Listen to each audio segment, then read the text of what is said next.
Welcome to Boroughs and Burbs with hosts John Engel and Roberto Cabrera. Over the next hour, you're going to learn some insider knowledge that will help you overcome and strategize in the cutthroat world of real estate. Now, here are your hosts, John and Roberto. Welcome, everybody. Welcome. Boroughs and Burbs. We're on episode 116. We're 3 years into this, I guess, moving into our fourth season.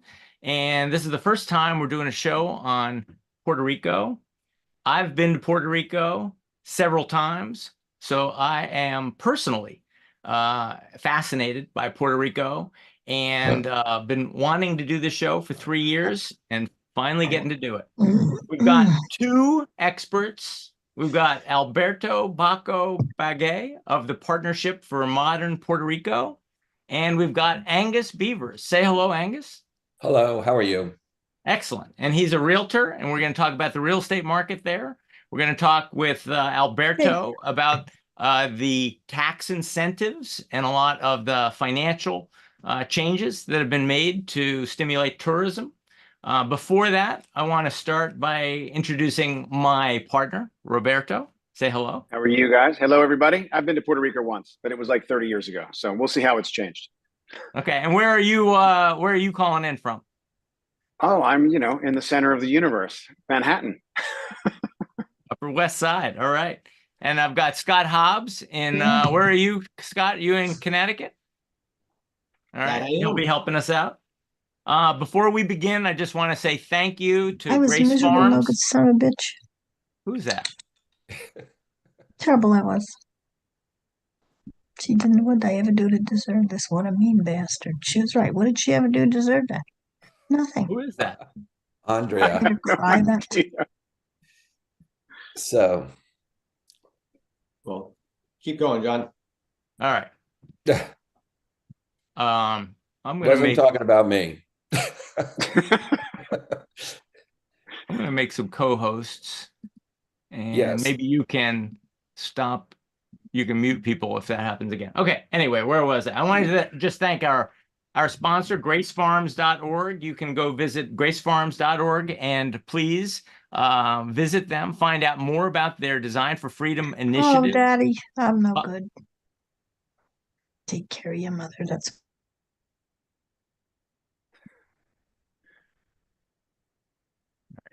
gone. All right. Gracefarms.org. Please visit our sponsor, buy their teas and coffees, and sponsor their Design for Freedom initiative.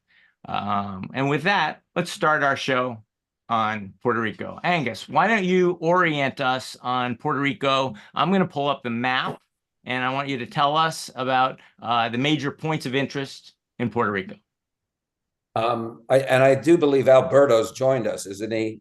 I lost him right there, but he's yes, no, I'm here. Hi, Alberto. Hello, hello. There he is. Here.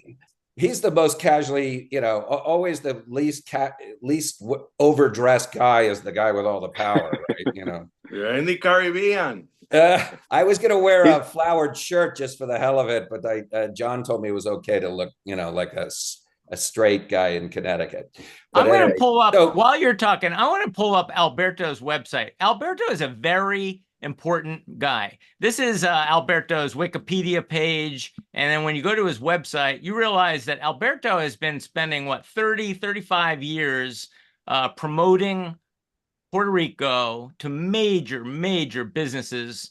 Let's see, clients like John Paulson, major clients who are looking at Puerto Rico and trying to do business there and taking advantage of the new tax incentives.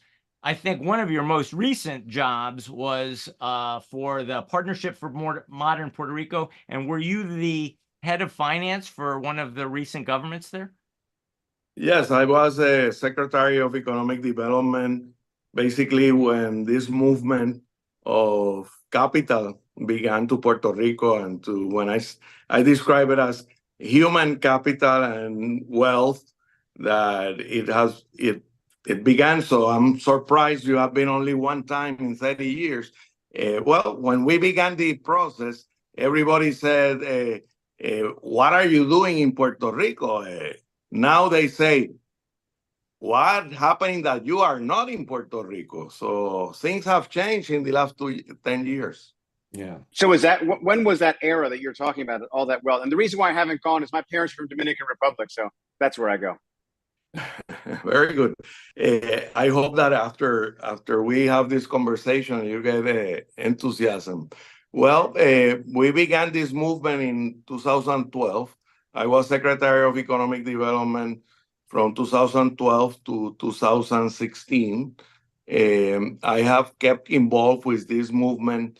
After that, I have a foundation that is a economic development foundation. It's a 501c3 and a local non-for-profit, which our main objective is continue to promote Puerto Rico and the attraction of human capital, wealth, the diaspora, the successful diaspora to move back to Puerto Rico based on opportunities that are right now happening.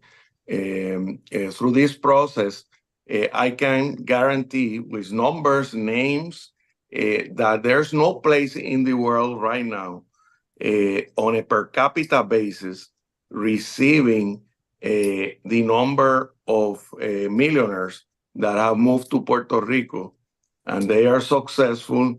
It was a matter of time until they began engaged to invest in local projects that enthuse them. So now they are beginning to invest. We are beginning to see big resorts that were paralyzed for 20, 30 years, which are beginning to be developed. Auberge de Soleil is in the process of developing in the East Coast. Dan Moorhead acquired Royal Isabella in the West Coast with a huge project that will impact all that area.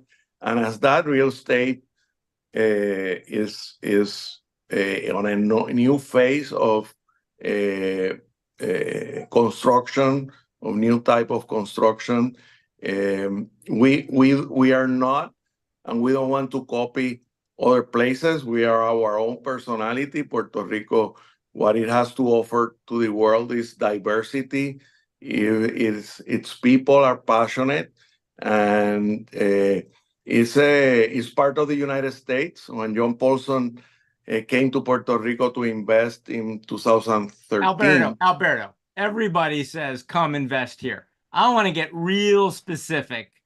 I got to get oriented. I need to come away from this hour knowing exactly where to go in Puerto Rico and where to deploy and why. And why is Puerto Rico better than, say, Hawaii or Florida or any other place? So I'm going to start by saying that the first thing that's exciting about Puerto Rico is it's considered part of the United States. It's not like the rest of the Caribbean. Angus, tell me some more reasons why Puerto Rico sets itself apart. Well, so you're moving to Puerto Rico, being a native Manhattanite, moving to Puerto Rico is, and over 30 years of having property on the island of Culebra and having been a rather large landholder there. It's off there. It's right between the Virgin Islands and Puerto Rico. It's artificially called the last Virgin Island because there's 1,600 people there versus, say, St. Thomas with 80,000 and so forth. But the reason there's nothing going on there. Are you kidding me? That's pretty much why I like it. There's 1,600 people. It's probably one of the top water sports places in the world. It looks like the set of Survivor. Well, no, that's an island off the coast that may have been recently bought by Larry Page, who's the co-founder of Google. Okay. Now he represents kind of the people that are starting to move to Puerto Rico, because in Puerto Rico, and Alberto told me this not too long ago, he created the law back in 2012 based on the axiom, the Revolutionary War axiom of no taxation without representation. And when you move to the Commonwealth, the territory of Puerto Rico, you give up certain things to be not in a state, which are namely the right to vote on a federal level. They are not, you can't vote for a president, you don't have a senator, and you don't have congressmen. Conversely, they have no taxation. You are not taxed by the IRS. So when I moved to Puerto Rico, I stopped sending my checks every year to the Washington. I sent them to San Juan. Their version of the IRS is called Hacienda. And bottom line is they have now created a incentive for people that they want in Puerto Rico and also to come to Puerto Rico. And it includes things like 5% capital gains taxes, 0 dividends taxes. And I'm not talking like in Florida and Nevada and Wyoming, where it's 0 state. I'm talking 0, taxes on a federal level. And so people— Do I have to physically move to Puerto Rico to take advantage of Act 20, Act 22, and Act 60? It's all been rolled into Act 60, right, Alberto? Okay. Yes, all incentives are under one law now, that is Law 60. So I can go. What qualifies you as permanent is being beyond the 186 days a year or whatever? That's one of the tests, 183 days, which actually is less because you have an allowance of 30 days to travel to any part of the world. And it's kind of flexible. The most important thing is that you actually become a resident, that your main place of business is located in Puerto Rico, that you can prove the IRS that all your way of living indicates that that's your main residence. Yeah, so you could keep a second home in New York. You can travel all the time to New York. You can work 2 or 3 days a week in New York. That's not the issue. The issue is that you become a resident.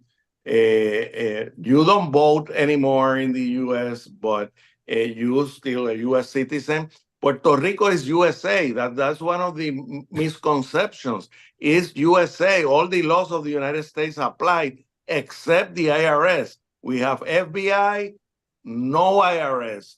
We have the DEA, we have everything. And that's one of the reasons that investors are so happy, because they have the federal courts in Puerto Rico. So right. Investors say, I would never invest in Panama. What I hear you saying is I can shelter my federal income if I move there for 180 plus 1 day. What I would say is the only place in the world, that a U.S. citizen can legally, morally, and everything avoid the IRS. It's the only place where there's critical mass, that there's a city that is everything that you will find in any big destination. At the same time, there's diversity. There's a tropical forest. There are beautiful beaches. It is a diverse, big place. You can also do it in other territories, but they're very small. They don't have critical mass. In Puerto Rico, it's United States, and it's the only real place that you can do all kind of business and still keep the U.S. citizenship. I think that people that renounce U.S. citizenship for tax reasons are fools, and their advisors should be taken to jail. Mm-hmm. It's very interesting, like the Dorrance family, a lot of them moved to the Bahamas, but you have to give up your U.S. passport for 10 years. So they were sheltering. And it speaks to also the type of people who are moving down there: venture capital people, hedge funds. You do business offshore, you're trading, but you're based in Puerto Rico. That income, and Alberto could speak to it more about what the actual rates are, is Puerto Rico sourced income. Now, the real reason for the 180 days, so to speak, is not so much just Puerto Rico wants to establish a residency, but that's what New York, California, and everybody else is, they would love to, they want to keep these people. These very wealthy people are moving to Puerto Rico, and there goes money from their coffers. So it's really about protecting yourself from New York going, you're not really a Puerto Rican resident. We're still going to tax you. So the 180, I thought it was 187 and a half days.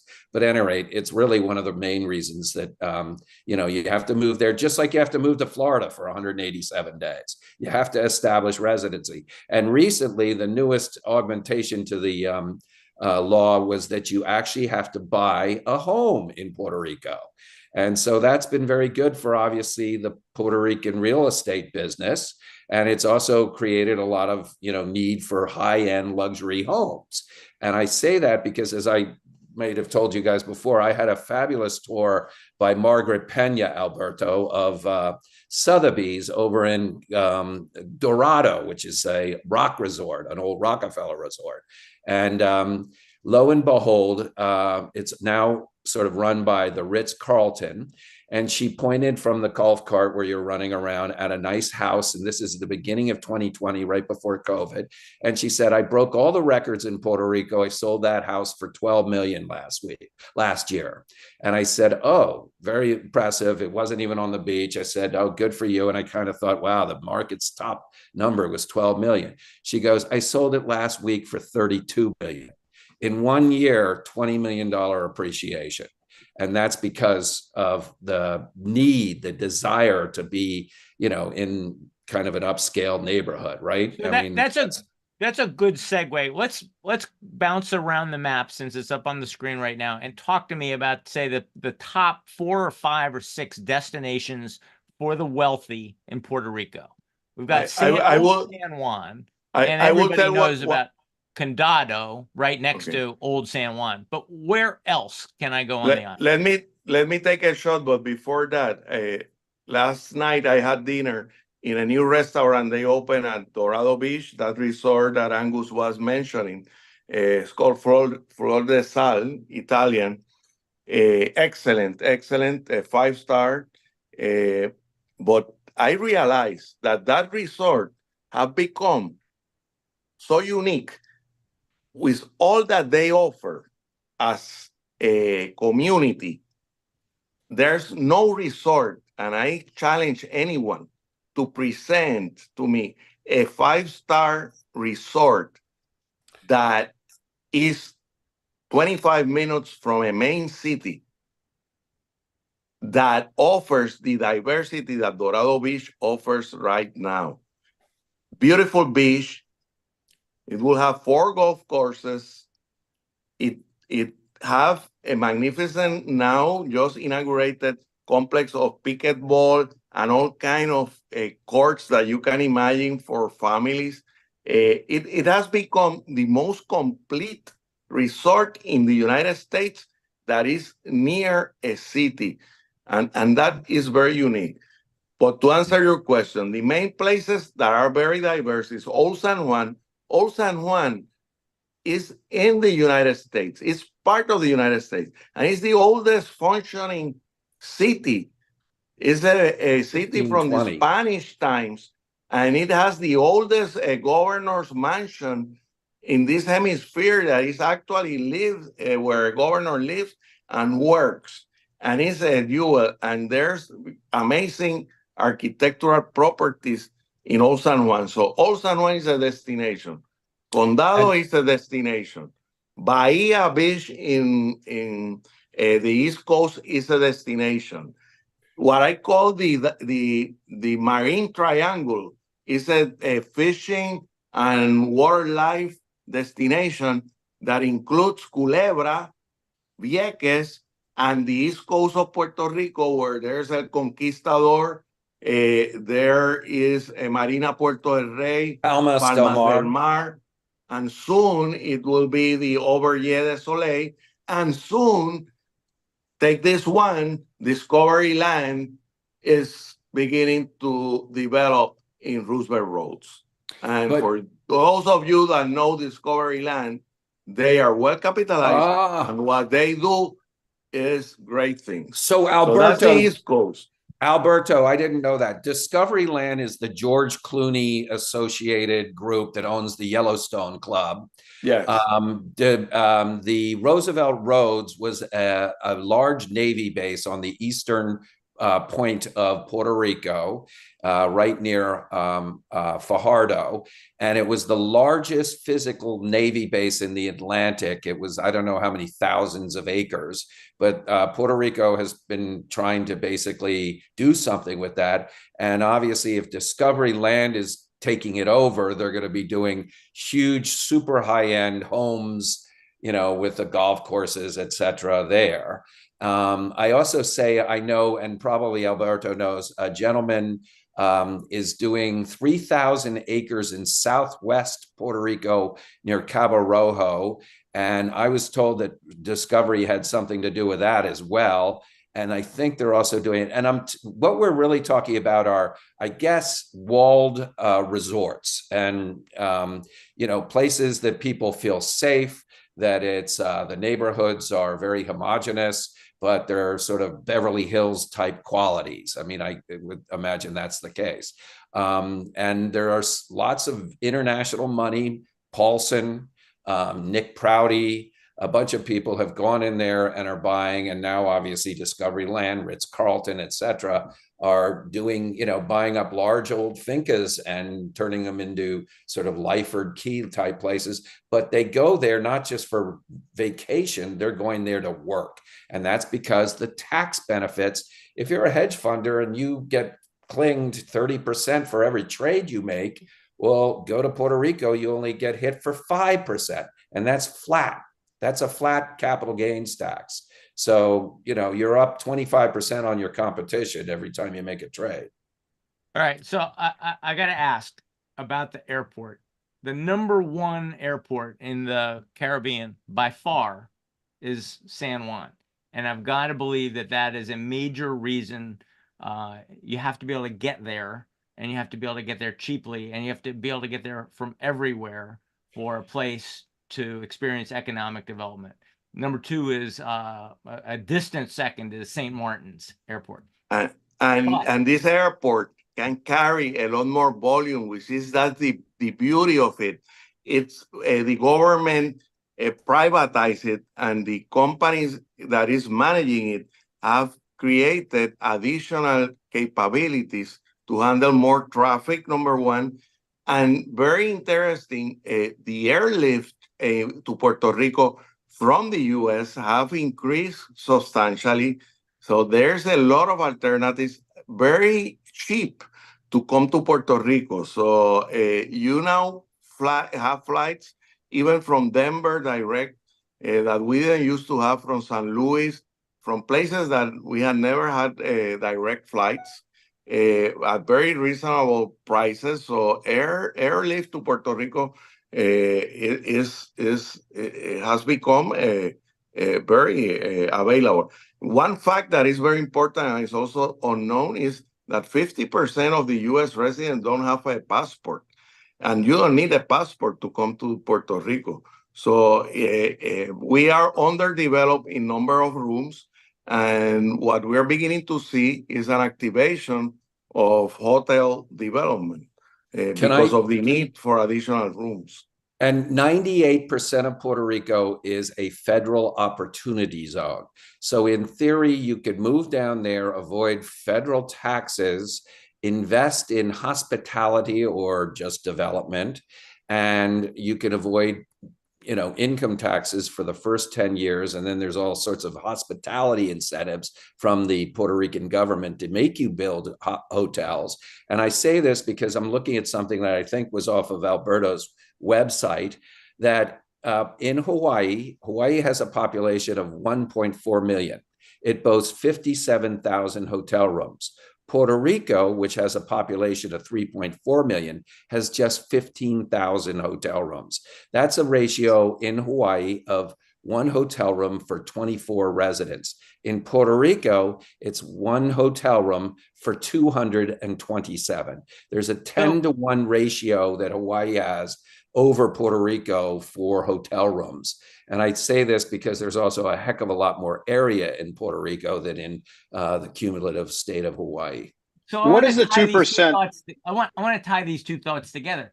I get that I can fly into San Juan, and I get that from San Juan, I can go 45 minutes to the west to Dorado, where some of the most extraordinary Ritz-Carlton and Rockefeller-based properties exist. And I know I can go 20 minutes to the east and find the Condado beach, where all those hotel rooms, those 15,000 hotel rooms, are all stacked up on Condado Beach.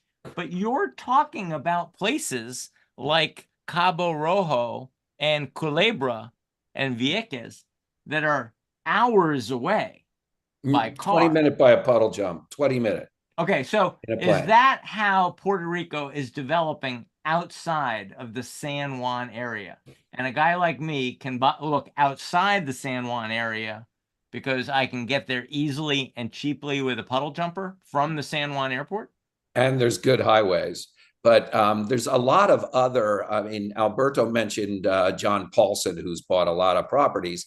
He has another place that's going to be a Dorado, Ritz-Carlton style resort, and that's to the east. It's maybe 30 minutes to the east on a road, so you could commute. Yeah, it's over there in Rio Grande. It's right San Regis. Yeah. Oh, he's doing it with the St. Regis flag.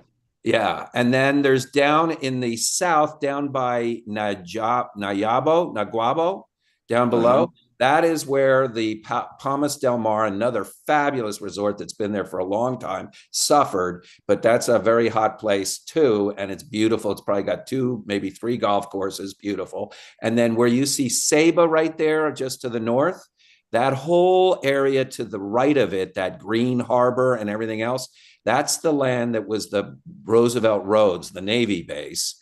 And all that is going to be developed, I guess, by that land company. What's it called? The George Discovery Land. Discovery Land Group, who, you know, owns the Yellowstone Club, which like Bill Gates and the rest of them. And it has I mean, that alone, that Roosevelt Roads, because it was a major Navy base, has a huge airstrip that they could land, you know, 747s, much less bombers. I mean, that's what was there. So they're going to be able to probably, assumably, fly in certainly a lot of private. And I say this working just from being an observer and not being down there all the time. And Alberto, I wanted for the record, I haven't lived there full time for 9 years. So when I go back in another year, I can qualify for the Law 60. But so can I ask you guys something? Yeah, but I'm saying that it's just, you know, and then there's coffee plantations up in the hills that, you know, are screaming for educated, fabulous, you know, growers. I'm amazed there's not more agriculture there. There could be aquaculture. There could be all sorts of sort of interesting ventures, you know, because it is way below the tropic. So you never have to worry about frost. Why there's no citrus, I don't know. I do know because of Operation Bootstrap in the 1940s. But at any rate, there's huge opportunities there. And Alberto, to much of his credit, one of the real reasons he did this law was to all these Puerto Rican kids, they go to great schools, Harvard, Yale, all this stuff in the north, and then they stay and they work in New York City and they go to work for Goldman Sachs. He was worried about the brain drain, and that was expedited by the huge hurricane Maria in 2018. And a lot of the middle class started leaving. And it took that long, even though the law was in place since 2012, to get people, you know, financial advisors to go, oh, there's an alternative to Florida. Maybe you could move to Puerto Rico. So anyway, that's what I saw. No, Puerto Rico has become a unique place where people that have moved here, and I'm sure you have friends already that have moved, what they say is what they like most are the people. And that's 100% have answered to me that way. The people of Puerto Rico, that they are passionate, that they care. And what they like of the dynamic is that they feel that they have gone back to college years because they are meeting so many entrepreneurial, successful people that are already in their second stage where they have been successful and they are getting into their second project. And there's such a different conversation and a way of meeting new friends. Puerto Rico has created a unique ambiance. And I'm proud, and that's why I say it. It's not only the opportunities. The opportunities are incredible because tourism and agriculture are underdeveloped because we were focused only on manufacturing, and the world changed, and luckily we have stabilized manufacture, but now we are more diverse, and we have a strong tourism industry growing and a strong agriculture where we have crops that rotate 3 times in a year, where in the States they rotate only one. And there are niches that Puerto Rico is very interesting for agriculture.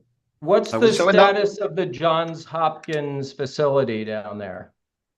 It's already open. I will say these places take some time to be fully operational with all the different areas of practice, but is already coming very well. It's in the Dorado area.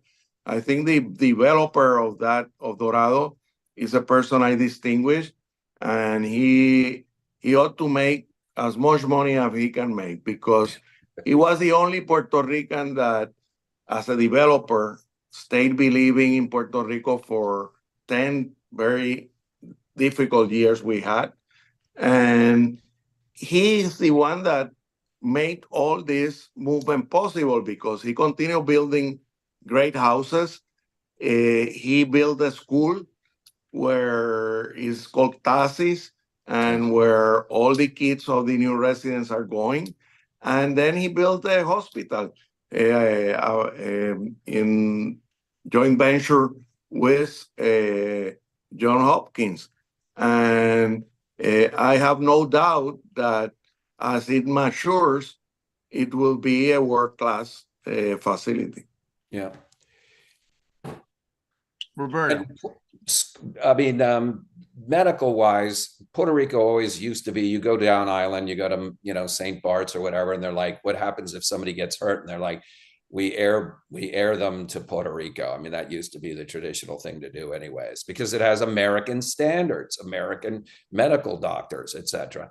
The one thing that, I encounter in Culebra, and I'd love to have, is, and my kid there's a very small school there run by a woman who went to Harvard, and but she only takes 24 people. And this is one of the problems for some of the exurbs, so to speak, is good schooling. And that's very important, obviously, for, wealthy people who move down there, or successful people. And that's why Dorado with Tasis, which is this American Swiss school, and they're in London and they're in Paris, etc. And there's a bunch of very good schools, obviously, in San Juan. But a lot of the places, we need more people who have, ed tech or something. It would be great to have better schools around the island. Any questions? So is most of your growth, all of your growth seems to be coming from outside. It's coming from like mainland the United States. Is that true? What does that mean? It's not native Puerto Ricans who are buying up all these places in Dorado and all these other places. No. Dorado, what has happened in Dorado is that the prices have become really Palm Beach prices and New York prices, and the Puerto Ricans are not dumb. They have sold their properties, and they are buying in similar quality at near places. So that's one economic development good thing for Puerto Ricans, because after Section 936 was taken by Congress, we went into a deep depression in Puerto Rico, where we used to build 10,000 homes a year, and we went to build less than 1,000. So people lost all their wealth. The government went into bankrupt. The banks, we were reduced to 4 banks from 15 banks. People used to invest in bank stocks, and they went a tenth of what they were valued, paying no dividends. So people have been able to restore part of their wealth by selling their properties and buying in similar places, but not in the Dorado, as an example, community where the prices have gone. And the reason they have gone. Let's talk about the price appreciation. I mean, Angus, you mentioned a 300%, appreciation on that place in Dorado, but that's a private of the entire marketplace. In a more pedestrian sector of the marketplace, let's just say $1 million to $2 million or something in that range. How has pricing gone in the last 5 years? How did COVID affect it? Where are you now in relation to 2019? Talk to me about that. Quickly, I'm just going to speak as a relative foreigner and coming there intermittently now, even though I have a place down there. I go down about twice a year, and I go to stay with friends in Ocean Park, which is really more residential. I mean, Condado is sort of the South Beach to Ocean Park, which is, I don't know what, another part of Miami where people would live on the beach. And almost every home, about a year ago was being renovated. The cars went from being Toyotas to Lexi to, Mercedes-Benz. You go into the bars and it's much more diverse. It's still largely Puerto Rican, but there's a lot of conversations. There's a huge crypto community. It's very exciting. I mean, as Alberto spoke to, there's this real sense that there's this huge expat community. And frankly, it's not expat. They're all Americans. I mean, and also I do think, I think this tax availability is also available to resident aliens who are Americans. So if you're from Europe or England and you work in banking in New York, you could move down there and take advantage of these huge tax benefits that, anyone that has to pay taxes, the IRS doesn't anymore. So how about the price? I got to push back. We still haven't gotten to the pricing. Right. Let me answer the pricing. Answer the pricing. The pricing in the luxury areas have gone to almost Palm Beach pricing. In all other areas, we have gone back to where we were in 2010 when the big drop in everything began, that everything basically stopped. So what we have been able... Why did you go into depression in 2010? Why? It was the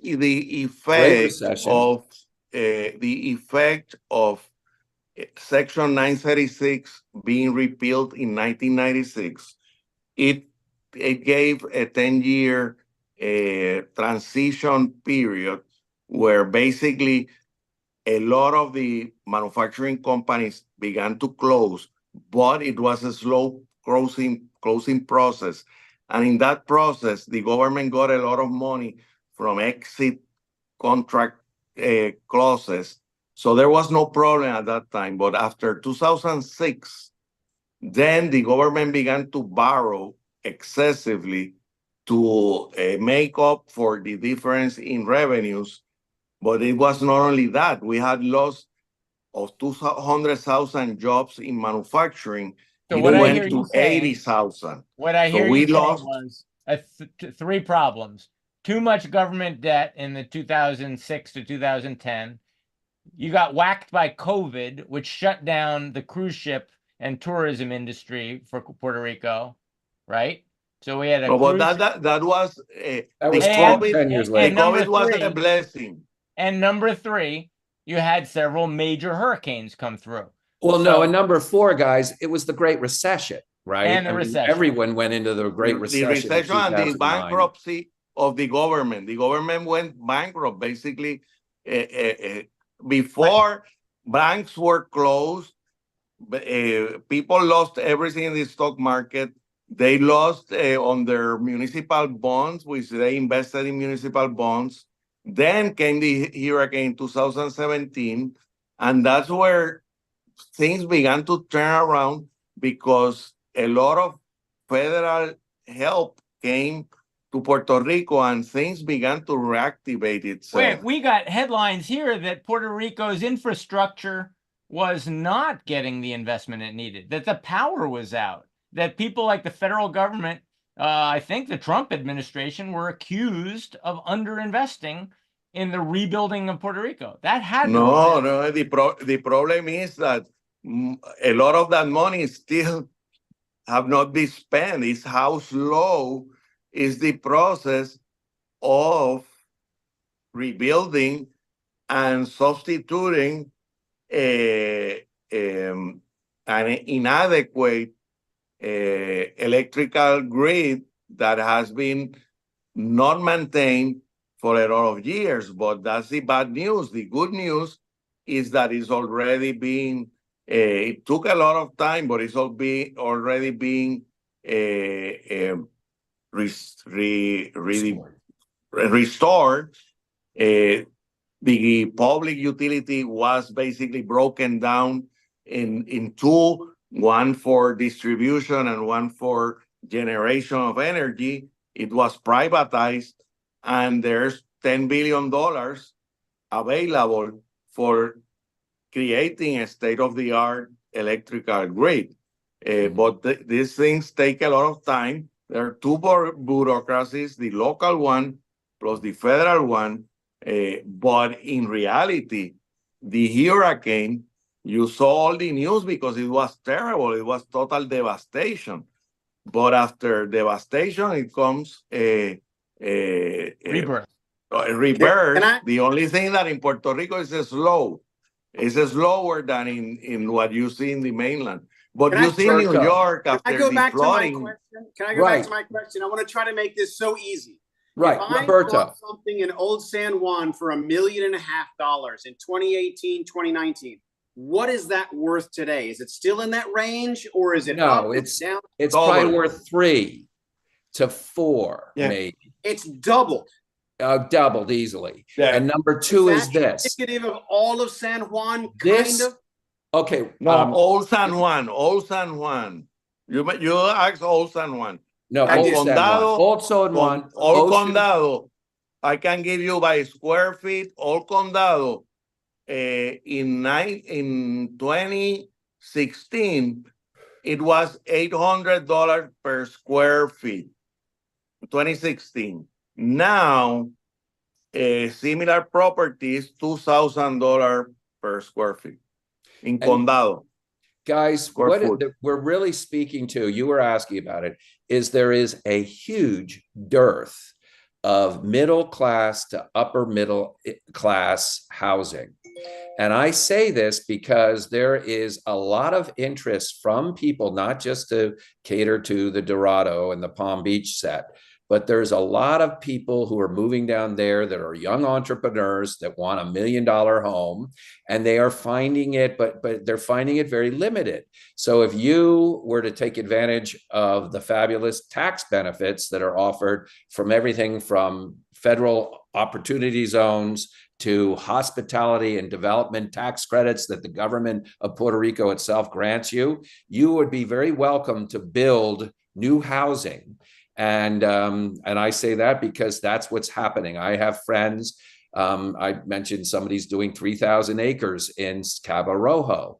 I have another guy who's doing a development less than 5 minutes on the other side of Piñones, which is maybe 10 minutes away from the airport on the other side on the beach.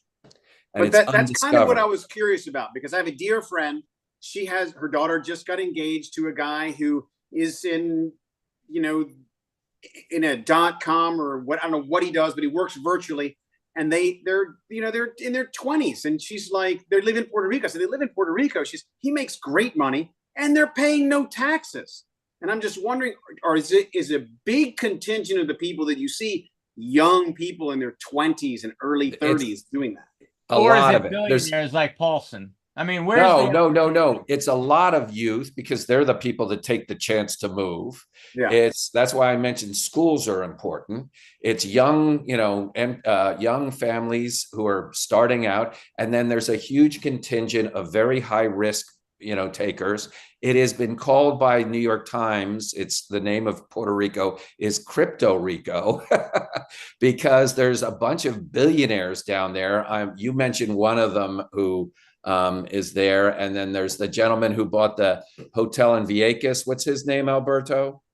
Brock Pierce. Brock Pierce. But, there's a whole lot of young, the land next to me in Culebra was bought by a gentleman named Jason Dorsett. And, he's probably 35 and he has more money than he knows what to do with. And he bought crypto. I think he bought Bitcoin at like $2,000 and bought a lot of it, 15 years ago. And now he's, putting it into real estate, frankly, because he needs some solid assets. So you're getting a lot of youth. It's quite a scene. Cigar bars, etc., all over Old San Juan. So what's holding you back? You talked about Palm Beach. I'm going to tell you, we've just done a show on Palm Beach. We're about to do another one on West Palm Beach. West Palm Beach is taking out ads in Times Square, big billboards that talk about Wall Street South. They are not talking about the traditional Florida tourism as a bedrock. They are talking about Wall Street South, and guys like Ross and Ken Graham are bringing hundreds of very smart Ivy League educated millennials down there and employing them and building towers for them in West Palm Beach. Why, with these tax incentives, isn't Puerto Rico further along? You've talked about resorts, but we really haven't talked about putting in the infrastructure to support a non-tourism industry. No, what I'm saying is when Alberto and I have been talking about these so-called resorts, really they have a hotel and it's not even the anchor. They are full-on neighborhoods. They're thousands of acres that have, they're like Beverly Hills. They are not structured necessarily homes. They might have guard toll booths when you drive through it. And after that, it's this. But San Juan is this incredibly vibrant town that has spectacular tourist areas. And its biggest thing is that, it is bleeding out quicker and quicker. There's more and more upper middle income housing because there's such limited, frankly, luxury housing. So, but what do those people do for a living? The people who move down? Banking, hedge funds, huge hedge funds. Tomba, what's the gentleman's Tomba? He moved his hedge fund down there, Alberta. Basically, we have retired hedge fund guys that are opening their next hedge funds. Jean-Louis LeJolie, he's an example. He used to be the co-founder of SBF in New York. And then we have top 10 hedge funds. Millennium is silently with an operation in Puerto Rico. Pantera Capital, which is probably the main crypto fund, serious hedge fund, moved their headquarters in Puerto Rico. And that's my friend Dan Moorhead that acquired Royal Isabela and have great plans for Puerto Rico. He has become a true believer in Puerto Rico and its future, and he will be doing great things out of Isabela. And so who moves here? Financial industry, insurance industry. We have a international insurance law that are doing captives and are doing PPLs from here. We have an international banking law that provides the same benefits of 4% that is also growing. And then we have technology, crypto. We have in the crypto sector, we have investors, we have developers of technology. We have some of the top coins developers that have moved to Puerto Rico.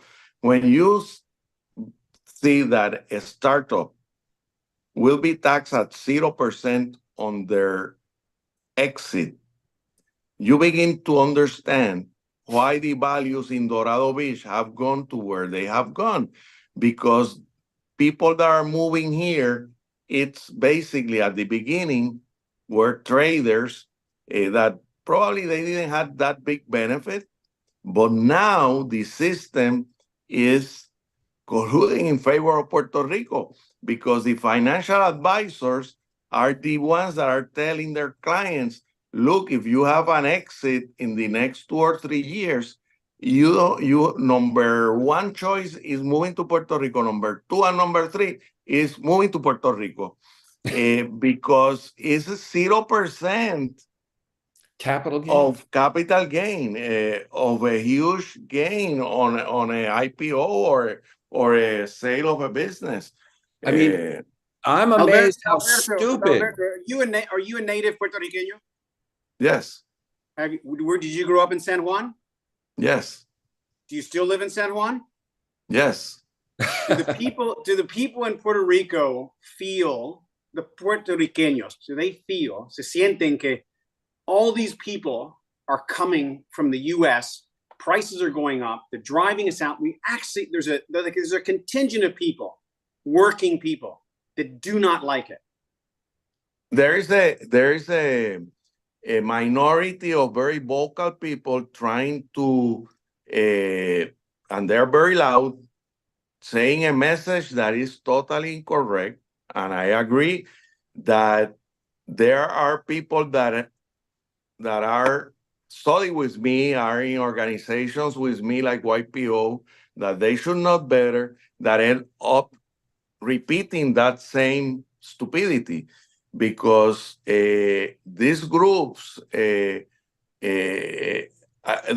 are advocating political reasons and populist agendas in some things that don't apply.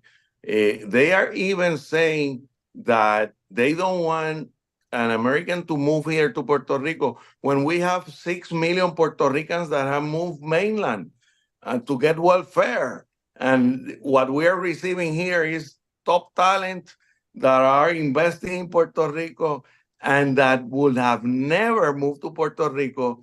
And yes, they are paying taxes indirectly because they are not paying capital gains, but they are paying sales tax when they go to different places. They're paying taxes on their cars. So they are employing people and they are developing businesses from Puerto Rico. So, and also they are paying 4% on active business, 4% of a lot of money. So when you analyze, these new residents are paying a lot more than the local residents, a lot more. So, and then you have people that have never paid a penny on capital gains criticizing someone that is moving, that will have never moved to Puerto Rico, that is contributing to Puerto Rico. So it's a ridiculous argument. The sad thing is that intelligent people repeat it because they don't take the time to educate themselves of what is going on. But unfortunately, those things happen, but the feeling is not general. And again, I say that when I ask all the new residents how they, what is that they have liked the most, 100% I have received the people, because the people of Puerto Rico are very welcoming, are very passionate, are diverse. They don't discriminate by politics, race, or anything. It is a different kind of ambiance of what these people that are separatists convey, which is ridiculous. It really is ridiculous. When they say, I gotta interrupt you. Okay. We're down to our last minute. I only have one. I just want to say one quick thing. If people are moving to Florida because of tax reasons or lifestyle, they're being ill-advised. I mean, there's no, if you're a capitalist and you want maximum return, there's no other place than Puerto Rico. And I don't want to give up my US passport and my US protections. They're stupid to go to Florida to save 4% on or 5% on their state taxes. I mean, they really should be thinking about the offshore haven of of Puerto Rico. Sorry. I'm going to give Roberto the last word, but I am going to say before I check out, please, if you like this show, review us, give us a review, and then tell your friends, like, follow, and share. I will say that I've been to Puerto Rico several times. I'm not an investor. I don't live there 180 days. I loved the convenience of going down there, speaking English, spending dollars, staying at the El Convento Hotel in Old San Juan, feeling like I was in an ancient European city. And there were great Michelin restaurants, great food. And you're right, I got to experience the people and I got comfortable with it. So it wasn't just a tax dodge, wasn't an economic decision. It was a genuinely warm place, and I really loved your rainforest. With that, so I personally loved my time in Puerto Rico. Roberto? All right, we're clear on Voice America. Great show, guys. Thank you. I think we're literally just scratching the surface. Like, we've just been around the perimeter of all the potential opportunities there that I don't clearly yet understand. I'd like to get a little more micro as to what sort of properties can you buy? What can you buy here? What can you buy there? And I'd like to potentially explore this again, because we talked about so much, but there's so much more to talk about, especially considering it's such a, for lack of a better term, a satellite of like the mainland that is accessible to all of us. It's interesting. Yeah. Next time we do this, I want to get into the details, because I've been there several times. I would only feel comfortable within, say, a half hour of the San Juan airport. The rest of the country feels to me a little bit like the Wild West. When you drive it for a couple hours on those highways, you realize that it's largely undeveloped, and you wonder, when is John Paulson and a lot of this wealth going to come in and add the infrastructure to the rest of Puerto Rico? And you get nervous and you say, I don't have that kind of time. I think I'll go back to Dorado, Condado, and Old San Juan until the rest of the country moves further along. But there's a place called Santurce that used to be the downtown. We lost our downtown when everybody began to go to the outskirts. Now is a redevelopment place, and that's a topic that can be discussed, the opportunities in Santurce. So there are other places with opportunities. Santurce is basically a step from Condado. Yeah, it's next door. And I believe that it will be in the next 10 years the hot place, because Condado doesn't have a lot more space to develop. And Old San Juan doesn't have a lot more space. And all these have two big avenues, and it's a very livable, walkable place with art, theaters. And there's an area also, Alberto, between the old town, the old city, Old San Juan, and Santurce, that's all empty office buildings that, near, just on the south of the Normandy area, where the Normandy Hotel is. Yes, it's big, huge buildings that are, what's it called? Puerta de Tierra. Puerta de Tierra. Yeah. That's hot. That'll be artists. And a friend, one of the guys I mentioned, Jason Dorsett, is buying up a lot of that. He's putting in a brewery and a rum distillery, where people can just walk and get their booze and, all that kind of stuff. The other thing you didn't talk about, what? Puerta de Tierra, is that what you said? Puerta de Tierra, yes. It's between Condado and Old San Juan. It's a strip that has access to the port.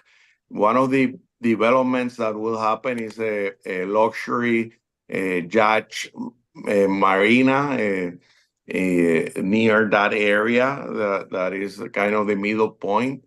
And that will become a very hot area. I agree. I mean, in Culebra, there was one island, and I had it under option with Cyril Meduña, Alberto, Cayo Norte. Yeah. And he was poor then, and I was wealthier, and he couldn't come up with his 300,000 to buy the whole island. It was 400 acres. It's Cayo Norte. And now it's been sold to Larry Page of Google, and he paid $38 million, roughly 100,000 an acre. I'm just telling you this story because if maybe you could let him borrow your 300,000. Well, smart money is going to Puerto Rico is what I'm really kind of pointing out. You know, if you got the founder of Google buying property down there, you also might want to short Google stock, because if he becomes a Puerto Rican resident, he might dump it all, so he only has 0 capital gains tax. You know. All right. Well, thank you, gentlemen. This was actually we got a lot done in an hour. I mean, we visited the entire island. We heard about the economic benefits. We heard about the diverse economy that includes Johns Hopkins investments in medical and the tourism, and now breweries. And you know, it sounds like a very exciting time. And I guess the island owes a great thanks to you, Alberto, for passing these laws and these financial incentives that are currently, you know, working their magic. So thank you, Alberto. Thank you, Angus. Thank you. Thank you both. Thank very you. much. Alberto. Happy It's been a great holidays. show. We'll come back in January. All right, you And got it. Hope to keep this conversation. Happy holidays.